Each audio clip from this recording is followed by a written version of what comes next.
Ladies and gentlemen, imagine this for a moment. You've just stepped into a new role as king and queen. The eyes of a nation are on you, expectations are sky high, and every charity, every cultural institution, every business leader wants your support. But here's the catch, there are only so many hours in the day. So what do? You bring in a trusted circle of well-known names to help carry the weight. And that, my friends, is exactly what King Frederik and Queen Mary of Denmark are doing right now. When Queen Margrethe stepped aside in January 2024, the world saw the beginning of a new royal era. King Frederik and Queen Mary didn't just step into the spotlight, they began reshaping how the Danish monarchy works. And now, as Bild Bladet recently reported, a new list of familiar faces has appeared, well-known names who will be working with the king and queen.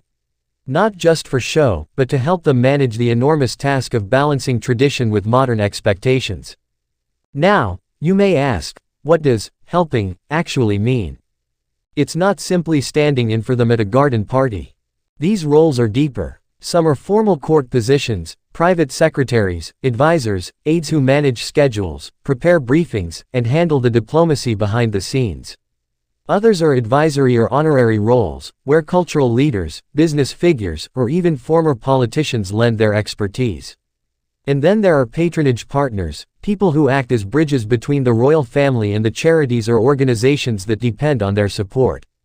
Here's the fascinating part. The Danish royal couple are doing something different. They're not trying to collect as many patronages and public appearances as possible. Instead, they're trimming down. Charities and institutions must now reapply every 5 years if they want to keep royal patronage. Think about that, it's no longer automatic. If you want the crown's support, you need to show results. And that's where these helpers come in.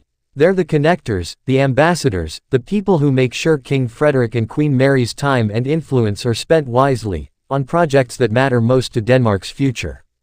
By involving well-known names, the monarchy sends a message: we are modern, we are selective, and we are engaging with the very best Denmark has to offer. So what does this mean for everyday Danes? For charities, it raises the stakes. Patronage is no longer just an honor, it's something you must earn and maintain. For businesses, partnerships are becoming more focused, less about prestige alone and more about creating real value. And for the public, it shows a monarchy that wants to be relevant, strategic, and connected to society in a real way.